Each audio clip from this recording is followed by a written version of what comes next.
Bienvenidos estudiantes. Hoy trabajaremos con comprensión lectora, los textos no literarios. Veamos cómo están conformados la estructura de hoy. En primer tema, comprensión lectora, conceptos y características. Nuestro segundo tema, estrategia de construcción de significados, conceptos, tipos de muestreo, inferencias, confirmación. El tema número 3, tipos de textos no literarios, subdivididos en normativos e informativos. En el tema 4, estructuras organizativas textuales de textos no literarios, donde vamos a ver el concepto y sus estructuras. Finalmente vamos a ver marcadores del discurso propios de los distintos patrones de textos, su concepto y los tipos de textos, y para cerrar, el reto de la semana. Iniciemos con el tema. Cuando hablamos de textos no literarios, nos referimos a esos textos que no incluyen partes poéticas, sino que son objetivos. ¿Qué características tienen estos textos? Generalmente se manejan con 3 tipos de características: la adecuación, la coherencia y la cohesión. La adecuación es la propiedad por la que el mensaje se ajusta a la situación en la que es emitido el propósito del emisor.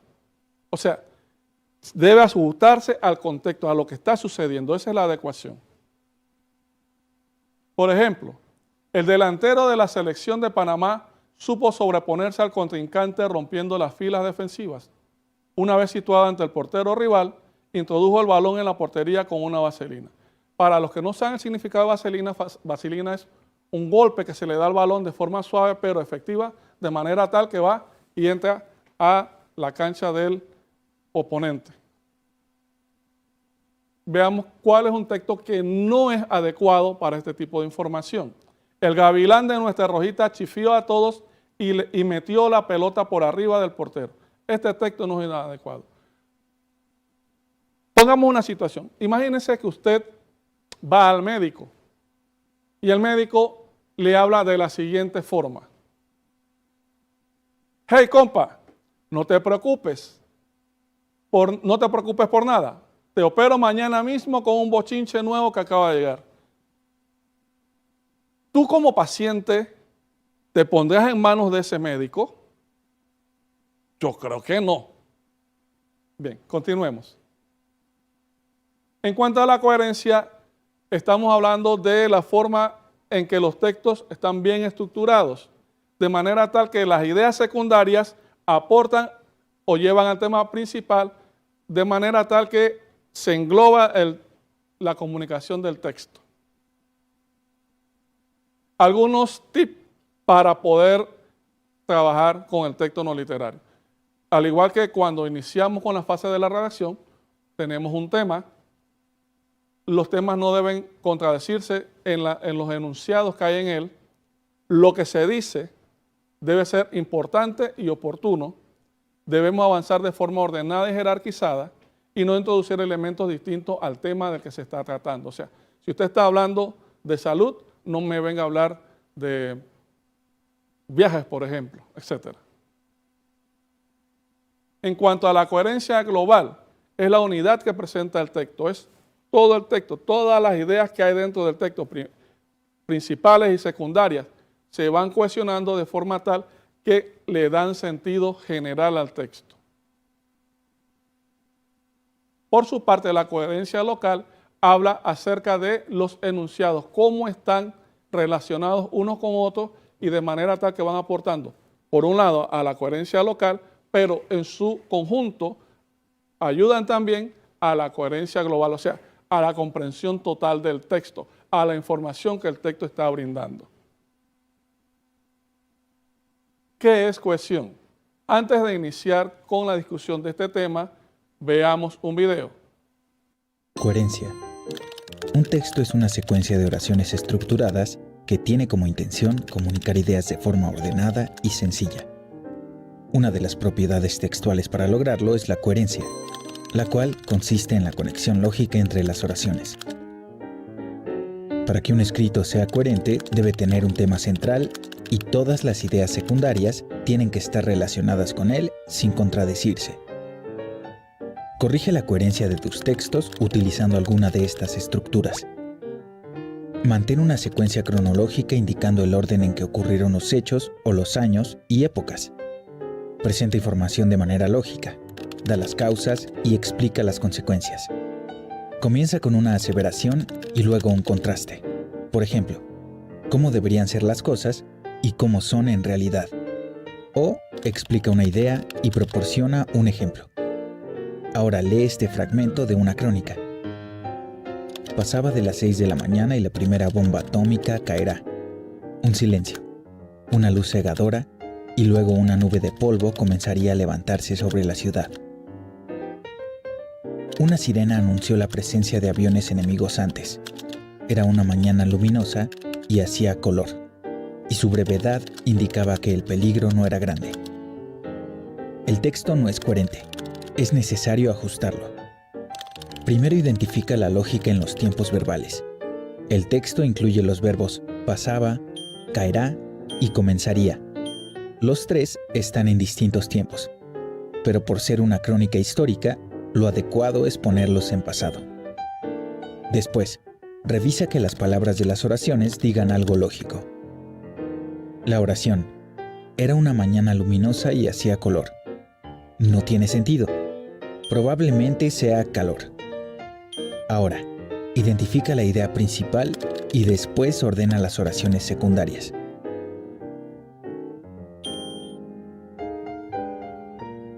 Y entonces queda así. La mañana en que cayó la primera bomba atómica era luminosa y hacía calor. Pasaba de las 6 de la mañana, cuando se oyó una sirena anunciando la presencia de aviones enemigos. Pero su brevedad indicaba que el peligro no era grande. Minutos después, un silencio, una luz cegadora, y luego una nube de polvo comenzó a levantarse sobre la ciudad. ¿Notaste la diferencia? Cuando escribas un texto, date tiempo de leerlo varias veces y asegúrate que los datos sean correctos. La estructura de las oraciones tenga el sujeto y luego el predicado. La información sea congruente con la idea principal. Las ideas no se contradigan y las oraciones estén conjugadas de forma correcta. Tal y como pudiste observar y escuchar en el video, cuando hablamos de ocasión, estamos hablando de la manera en que se relacionan las palabras o que se unen, tanto en oraciones como párrafos, para hacerlo más atractivo y claro a quien lo está leyendo. ¿Qué recursos utiliza la cohesión? Se vale de la sustitución, donde podemos utilizar sinónimos y pronombres. Recuerde que el sinónimo es cuando yo tengo una palabra que reúne las características o un concepto similar al que estoy cambiando.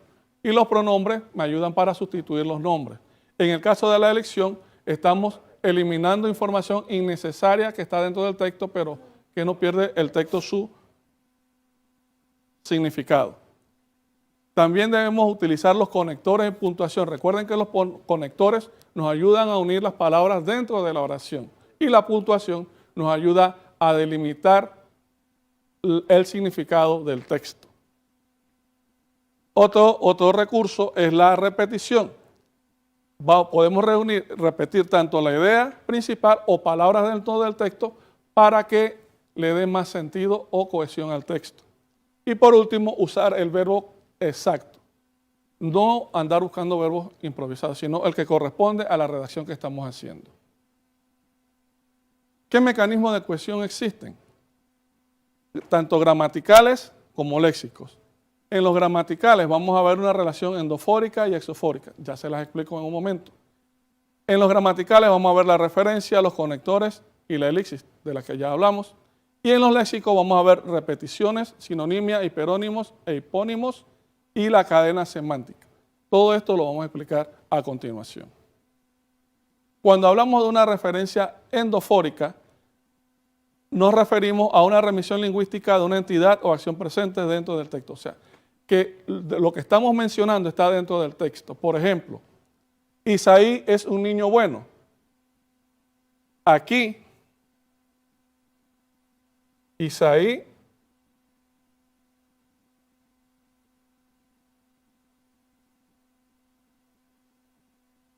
En este ejemplo, Isaí me hace la remisión a él, obteniendo de esta forma entonces una referencia endofórica anafórica, o sea, ya está presente el sujeto del que se está hablando. El caso contrario es la catáfora, donde el elemento es plural, pero posteriormente se está indicando quiénes son todos en la oración. Allí estaban todos, María, Raúl, José, etc. Primero el todo y después la parte. Esa es la relación catafórica. En la referencia exofórica, el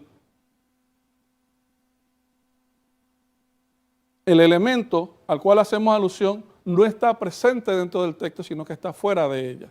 Por ejemplo, nosotros somos parte esencial del IPT Luis Martín, donde nosotros es el que nos hace la referencia, pero no dice quiénes son. Entonces, a manera de explicación, nosotros alude a los grupos que componen la institución. Estamos hablando de estudiantes, profesores, administrativos, la dirección o la comunidad educativa. Por eso incluye a nosotros y hablamos de una relación o una referencia exofórica que está dentro del texto, pero que alude a ella.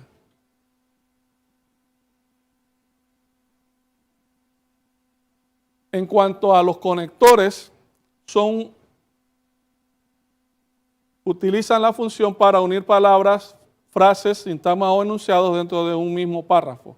O sea, te ayudan a unir las oraciones, te ayudan a unir los párrafos para darle entonces sentido a lo que se está escribiendo. ¿Qué tipo de conectores tenemos? Los que lo ordenan el discurso. Entre ellos podemos utilizar antes de nada, en primer lugar, fui a la casa. En segundo lugar, me quité la ropa. En tercer lugar, la eché a lavar, etc. Por un lado, por otro lado. También tenemos los que introducen un tema. En cuanto a, con relación a, con respecto a, por otra parte, etc. Para añadir ideas nos valemos también de los conectores, por ejemplo algunos, además, asimismo, también, igualmente. Por otro lado, también están los conectores que aclaran o explican la idea. Por ejemplo, es decir, o sea, esto, etc. Otros conectores son los que te ayudan a ejemplificar. Por ejemplo, concretamente, en particular. También hay conectores que te ayudan a introducir una opinión personal. En mi opinión, yo puedo hacer esto. También están los que indican una hipótesis, o sea, lo que tú supones. Probablemente hoy lloverá. Y también los que indican oposición o contraste. Todos están aquí, pero llegaron tarde. Veamos entonces otros conectores, los que indican una secuencia. Por consiguiente, los que indican causa, puesto que, dado que, los que resumen en pocas palabras, globalmente, en resumen, o los que te ayudan a concluir o terminar, o sea, para cerrar una sesión, en conclusión, para finalizar, por último, en definitiva. Veamos una aplicación de todos estos conceptos a un texto. Los coordinan el discurso. En primer lugar, abordamos el metro. En segundo lugar, llegamos a Vía España. Y por último, caminamos a la universidad. Ese recorrido lo hacen algunos estudiantes aquí en Panamá cuando van hacia la universidad. Para introducir un tema, en cuanto a su solicitud, imagínese que usted puso una solicitud en su empleo o hizo una solicitud.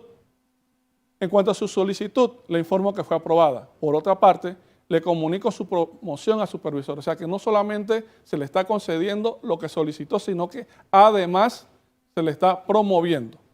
Para añadir idea, la justa ciclística inició hoy y al mismo tiempo la competencia de natación. O sea, se están dando las dos. Estoy agregando allí la idea de la competencia de natación. Para aclarar o explicar, explicó todas las dudas que surgieron, es decir, aclaró las interrogantes. Otros textos relacionados con estos conectores que hemos explicado, para ejemplificar, a todos nos gustan los deportes, en particular el fútbol. Este es el general y aquí está el particular. Para introducir una opinión personal, cuando usted opina sobre algo, ¿y tú qué opinas acerca de la cuarentena, por ejemplo? Entonces dice, según mi punto de vista, pronto superaremos la pandemia. Cuando quieres indicar una hipótesis, Laura tal vez venga hoy. O cuando quieres indicar oposición o contraste, Alicia trabajó y completó su turno, pero tuvo que quedarse 5 horas más. Para indicar consecuencias, o sea, algo que sucede a partir de una situación. Les propongo un acuerdo. En consecuencia, evitaremos los atrasos. O sea, ¿qué es lo que sucede? Que no habrá atrasos si se hace el acuerdo. Para indicar causa, llegué temprano porque Alina me trajo en su auto. O sea, ¿por qué razón llegó temprano? Porque la trajeron o lo trajeron en un auto. Cuando quiero resumir, entonces utilizo para resumir todo, todos alcanzaron los objetivos propuestos. Usted se imagina que usted está en la reunión de cierre de fin de año y allí van a hacer la evaluación de los objetivos que debían alcanzar cada uno de ustedes. Y al final el gerente o el director de área le dice, para resumir, todos alcanzaron los objetivos propuestos. Para terminar o cerrar un tema, en conclusión, la nueva normalidad implica muchos cambios en nuestra forma de vida. En definitiva, será otro estilo de convivencia. ¿Qué les parece? ¿Cómo podemos utilizar los conectores, verdad? Nos ayudan realmente a estructurar los enunciados. La elipsis, por su parte, me ayuda a suprimir información que no es necesaria, pero que no pierde vigencia el texto. Veamos un ejemplo. Elipsis verbal y elipsis nominal. En la elipsis verbal, nosotros vamos a suprimir el verbo porque ya está dado anteriormente en la oración. Por ejemplo, Carlos estudia español hace 2 años, Felipe italiano hace 5 y omitimos estudia. Como tú lo ves ahí entre paréntesis, lo omitimos y el texto no pierde vigencia, el texto se entiende. Otro ejemplo de supresión verbal, ya terminé de leer este cuento, ahora comenzaré otro. Leer es el verbo que estamos omitiendo en la segunda fase del texto. Tú dibujas al principio, yo el resto, y omito dibujo. En cuanto a la elipsis nominal, allí voy a suprimir son los pronombres o los textos o los nombres. Yo busco a los amigos de Luis, tú a los de Juan, y suprimimos amigos. Este equipo jugará al fútbol, aquel al baloncesto. Entonces estamos omitiendo la palabra equipo. ¿Quieres un café? No, gracias. Ya lo tomé. Ese yo. Veamos un texto cohesionado. Este texto lo hice en honor al escritor panameño Bernardo Domínguez Alba, mejor conocido como Rogelio Sinán. Rogelio Sinán, seudónimo de Bernardo Domínguez Alba, fue uno de los grandes escritores panameños del siglo XX. Fue una figura clave del conocido llamado vanguardismo panameño. Fue a Italia y fue allí donde profundizó en los ismos, dadaísmo, surrealismo, creacionismo, ultrarrealismo, etc. Y la importancia de Rogelio Sinán como narrador fue en 1989, en que fue reconocido, ya que le fue otorgado el doctorado honoris causa y fue la Universidad de Panamá que se lo otorgó y la Universidad Tecnológica de Panamá fue la que le otorgó el memorial Rogelio Sinán en memoria de este escritor panameño. ¿Qué encuentras tú en este texto? Como que algo no suena bien, ¿verdad? Ese fue, demasiadas repeticiones. Bueno, justamente eso es lo que te dice que no hay una total cohesión en el texto. Veamos qué tenemos que quitar de ese texto para lograr un texto que realmente sea cohesionado. Primero, vamos nosotros a buscar las palabras o los verbos que se repiten. Y luego vamos a ir eliminando las frases o ideas que no aportan al texto, sino que ya están contenidas dentro de él. Entonces, si tú puedes observar, en los recuadros está 1, 2, 3, 4, 5, 6, 7, 8, 9 veces en el texto. Por su lado, otorgó está 2 veces. y hay partes que vamos a eliminar. El resultado de esta depuración del texto nos lleva a este resultado. Rogelio Sinan, seudónimo Bernardo Domínguez Alba, fue un escritor considerado figura clave del vanguardismo panameño. Viajó a Italia para estudiar los istmos. Gracias a su trayectoria, en 1989 la Universidad de Panamá le otorgó el doctorado honoris causa y la Universidad Tecnológica de Panamá creó el memorial Rogelio Sinan en su honor. ¿Qué te parece? ¿Te has dado cuenta cómo poco a poco nosotros podemos ir logrando darle un contenido real al texto? Primero escribimos, pero luego entonces tenemos que depurarlo. ¿Recuerdan cuando vimos la fase del texto o la fase de la redacción? Y después de la elocución venía la parte de limpiar el texto. Bien. La repetición consiste en repetir palabras o la repetición total o parcial del significado de las palabras. Esta repetición tiene dos tipos, la designativa y la léxica. En la designativa, por ejemplo, yo permaneceré en esta oficina, en cambio ustedes se ubicarán en aquella. El elemento referencial, o sea, el deíctico, el de la persona que habla, va por delante para completar la correferencia. Y en el caso de la repetición léxica, lo que estamos haciendo es que la ilustración fue un movimiento intelectual e ideológico que se desarrolló en el siglo XVIII. Este fenómeno cultural tuvo repercusiones políticas, sociales y económicas. Si tú observas, en rojo y subrayado está el movimiento intelectual e ideológico y este fenómeno cultural. Esto que está aquí está repetido acá, pero con una especie de sinónimo. Y vamos a ver lo que es la sinonimia, que me ayuda a utilizar palabras que tienen igual significado o un significado casi parecido para darle agilidad al texto, para que no sea repetitivo o que sea cansón o monótono, como dicen algunos por allí. Veamos este texto. Los payasos llegaron a la casa de Bielka, creyendo que era el hogar del que los contrató para la fiesta. Ella les dijo que en su morada no habría ningún jolgorio y que fueran a la siguiente residencia. Si tú observas, la palabra casa, hogar, morada y residencia aluden al mismo significado, pero para que el tema sea coherente, aplicamos la sinonimia. Casa, hogar, morada y residencia tienen el mismo significado. Por otro lado, fiesta y jolgorio también tienen el mismo significado. Esa es la sinonimia aplicada al texto, de manera tal que lo hace más fluido, más claro. En cuanto a los hiperónimos e hipónimos, el hiperónimo es algo de manera general y el hipónimo es, podemos decir, una parte. ¿Ustedes se acuerdan cuando daban las clases de matemática que le decían los conjuntos?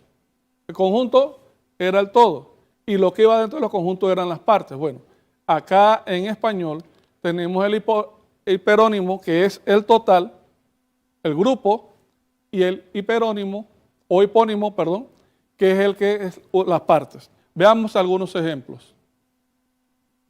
Un hiperónimo podría ser planetas, cuando hablamos de planetas. Hablemos de los planetas. Bien, ese es el significado global.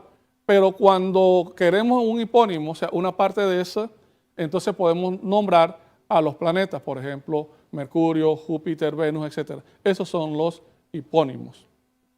En cuanto a los peces, hay gran variedad de peces en la Tierra. Muy bien, ese es el hiperónimo. ¿Cuáles son los hipónimos? Las clases de peces que existen. Pargo, salmón, atún, corvina, mero, espada, merlín, vela, lisa. En cuanto a las frutas, me gustan mucho las frutas, sí, pero ¿cuáles? Frutas es el concepto general y el particular sería entonces banana, mango, piña, sandía, uva, manzana, pera, marañón, mandarina. O cuando hablamos de los árboles son necesarios para conservar el medio ambiente, para poder respirar bien. Pero, ¿y cuántos árboles existen? Bien, entonces podemos hablar de algunos de ellos. El teca, el ciprés, el sangrillo, el eucalipto, el roble, la acacia, la haya, Panamá, pino y muchos otros más. Ahora entramos a un tema que es bastante sabroso, la cadena semántica. ¿Y qué es la cadena semántica? La extracción de conjuntos de conceptos sacados de la memoria a través de un proceso que te permite reconstruir un plan de acción, la evaluación subjetiva de los eventos y las acciones u objetos. Veamos un ejemplo. ¿Cuándo los utilizamos? Los utilizamos en mapas conceptuales, mapas de ideas, telarañas, diagramas causa-efecto, líneas de tiempo, organigramas, diagramas de flujo y diagramas de Venn. Veamos este ejemplo. Ejemplo de red semántica. Aquí la idea principal es el medio ambiente, pero tiene otros conceptos que están aunados a él. Animales, tierra, aire, humanos y agua. Y si ustedes observan, hay otros temas que están ligados a él. Por ejemplo,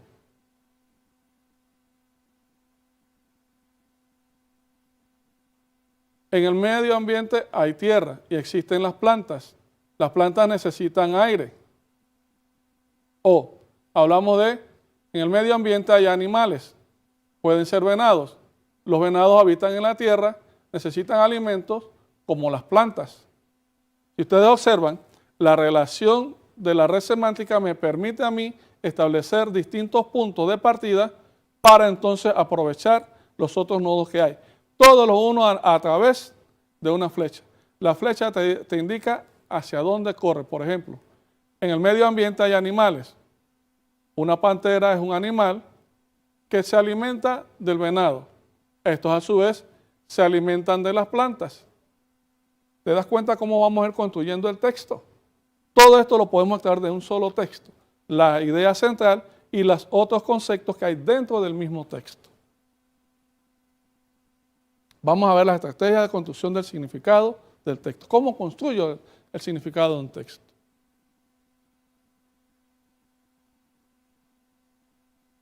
Aquí preguntamos, ¿cómo construyo el significado? Pues el receptor intenta dotar de un sentido al mensaje del emisor utilizando para ello todos los recursos a su alcance. Iniciamos con la prelectura. En esta etapa, el individuo va a asociar al tema que se le ha dado todos sus conocimientos previos acerca de ese tema. Por ejemplo, va a buscar la información que ya conoce sobre el tema, si es que lo conoce, y va a enseñar lo que espera del texto. Va a decir, bueno, de este texto yo puedo esperar tal aprendizaje. Veamos el tema de prelectura. Un ejemplo es una visita al museo. Automáticamente tu cerebro empieza a trabajar y a hacerte algunas preguntas. ¿Cómo ha sido tu experiencia en el museo? Pero para eso hay que saber si fuiste a un museo o no, porque si no, no vas a poder hablar de una experiencia en el museo. La respuesta puede ser una experiencia mala o buena, o decir, no tengo ninguna experiencia con el museo, por lo menos de visita, pero sí los he visto por internet y ya tienes una idea. ¿De qué crees que hablará el tema? Esa es otra pregunta que te haces en la prelectura. La respuesta puede ser sobre una persona que va al museo. Todas estas respuestas dependerán de lo que cada uno ha vivido con relación al tema y lo conoce respecto de él. ¿Has ido alguna vez al museo?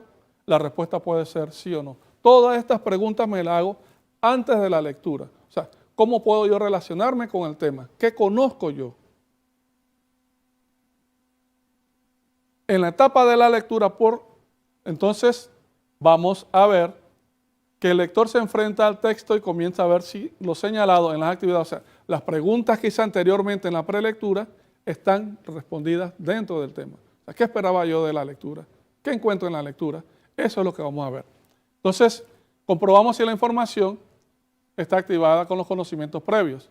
Si es de utilidad, contar en voz alta lo que se ha leído para ver qué se ha aprendido en el momento. Comenzar a leer y detenerse en el primer párrafo o en la mitad de la historia para realizar preguntas como, ¿qué pasará a continuación? ¿Qué me voy a encontrar? ¿Qué otro ¿Qué otro aporte me hace? Las preguntas sobre el contenido del texto ayudan para ir entendiendo los hechos o sucesos que van ocurriendo. O sea, puedo ir anotando preguntas que me van a ayudar a que yo comprenda mejor el texto a medida que voy avanzando, a medida que voy leyendo. En la etapa de postlectura, o sea, ya pasamos la prelectura donde yo me hacía preguntas o veía qué conocimientos tenía acerca de la lectura. Ya en la etapa de lectura nos enfrentamos esas ideas que tenía acerca de la lectura y vimos realmente qué había y qué aprendí nuevo. En esta etapa, entonces, vamos a responder preguntas como cuál es la idea principal, cuáles son las ideas secundarias de la lectura. Para eso yo puedo hacer resúmenes, donde vamos a ordenar y a reducir la información del texto leído de manera tal que deje solo aquello esencial. Y lo escribimos nuevamente. Realizamos una síntesis, que es igual a un resumen. Reduce la información de un texto, pero ya con tus palabras. O sea, primero tomaste información del texto, ahora vas con tus palabras a redactar lo que comprendiste del tema. Haces un esquema para convertir la información en listas de acciones agrupadas según lo sucedido. ¿Te acuerdas de la red semántica, de la cadena semántica que vimos hace un momento, donde la idea principal era el ambiente? Bueno, de esta misma forma tú puedes tomar las ideas que hay dentro del texto y hacer tu red semántica o tu cadena semántica. Y por último, también mapas conceptuales para ordenar las ideas principales en cuadros que se relacionan por medio de flechas con las ideas secundarias encontradas, tal y como lo vimos en el ejemplo. Tipos de textos no literarios. El texto no literario busca informar, enseñar o instruir al lector sobre un tema concreto. Divulga conocimientos, presenta información objetiva, tiene un estilo claro y objetivo y su lenguaje es claro. ¿Dónde lo encontramos? En manuales, instrucciones, recetas, leyes y contienen normas o reglamentos. Los textos no literarios informativos permiten al lector obtener información sobre un acontecimiento actual o pasado o cualquier otro asunto o tema. Por ejemplo, lo encontramos en las noticias, en los periódicos, en una carta formal, en un diario de vida, en una carta informal, en una autobiografía, en memorandos, informes u otros. Estructuras organizativas textuales de textos no literarios. O sea, ¿cómo estructura el texto?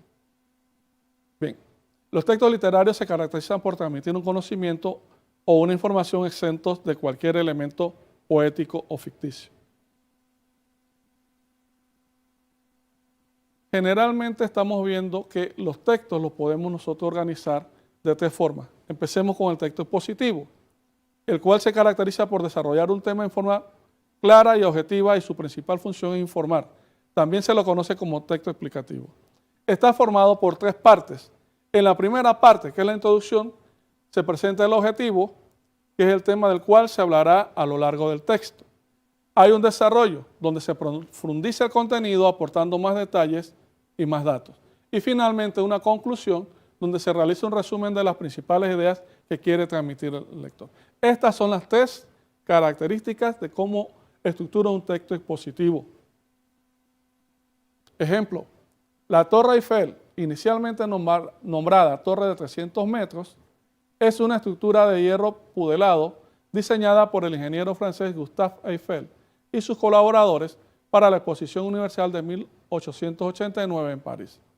Situada en el extremo del Campo de Marte, a la orilla del río Sena, este monumento parisino, símbolo de Francia y su capital, fue el 9º lugar más visitado del país en 2006 y el monumento más visitado del mundo con 6.893.000 de visitantes en 2007. Otro tipo de estructura para los textos no literarios es el ensayo.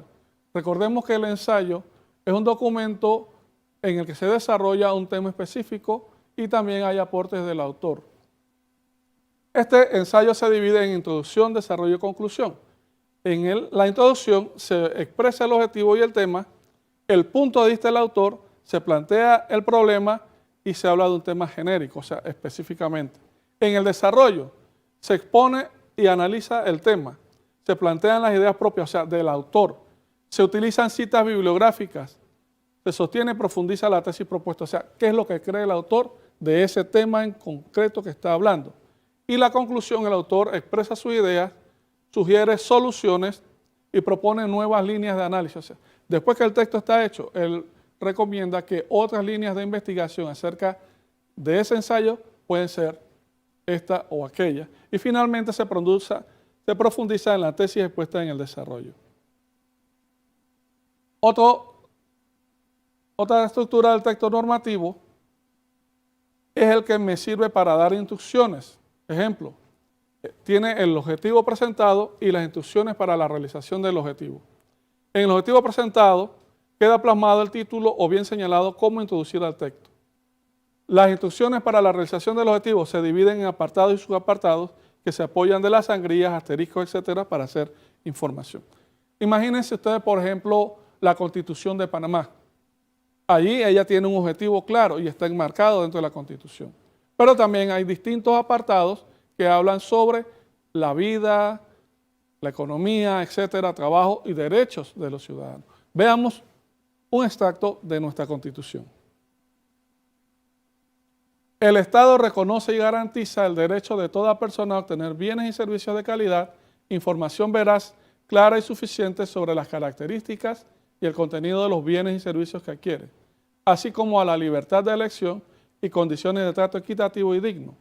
La ley establecerá los mecanismos necesarios para garantizar esos derechos, su educación y los procedimientos de defensa del consumidor y usuario, el resarcimiento de los daños ocasionados y las sanciones correspondientes por la transgresión de estos derechos. Como tú puedes observar en el texto extraído de la Constitución, entonces el Estado está reconociendo y garantizando el derecho de todas las personas.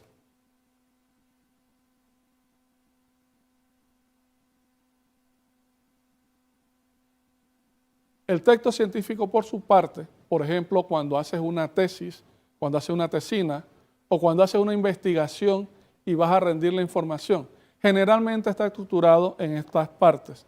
Hay una sección inicial, hay un cuerpo del trabajo, hay una sección final, hay referencias y apéndice o anexo, que es donde tú vas agregando información. En la sección inicial vamos a encontrar la portada, la dedicatoria, el agradecimiento, el índice, lista de tablas, resumen, epígrafe e introducción.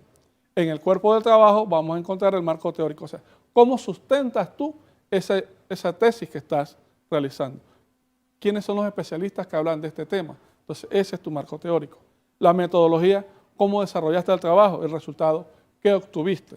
En la sección final vas a dar las conclusiones, o sea, los hallazgos específicos que encontraste en tu trabajo y las recomendaciones basadas en las conclusiones. O sea, ¿qué se debe hacer? En las referencias, siempre, todo trabajo debe llevar una bibliografía.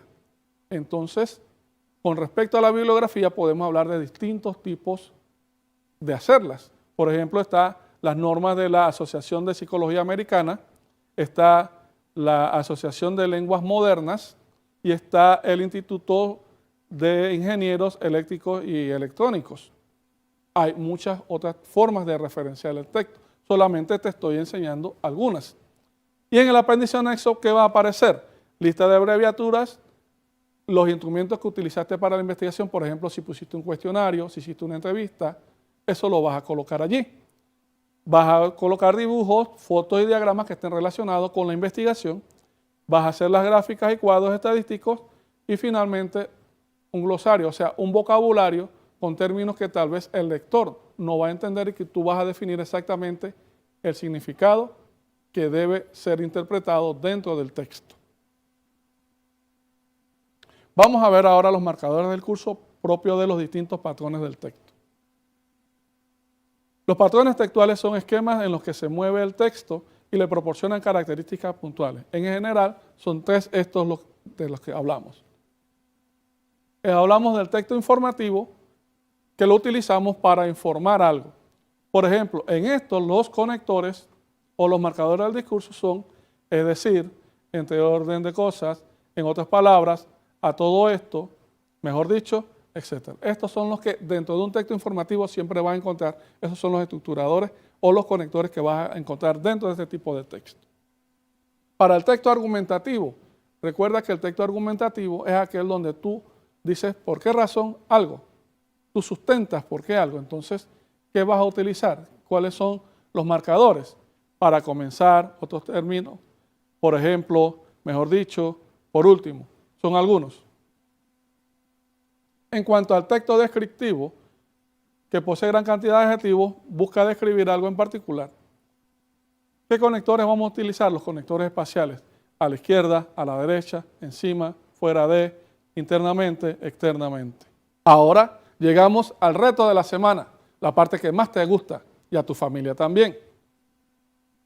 El reto de la sesión de hoy está dividido en dos partes. La primera es redactar un texto con coherencia local. Y la segunda parte, insertar ese texto con coherencia local en un texto con coherencia global. O sea, los enunciados que redactaste en primera instancia como un texto de coherencia local, lo vas a tomar y lo vas a emplear con nuevas ideas acerca del mismo tema para construir entonces un texto con coherencia global. Quiero terminar diciéndote que tú puedes llegar a donde te lo propongas. Y con esto nos despedimos hasta la próxima sesión. Recuerda, conéctate con la estrella.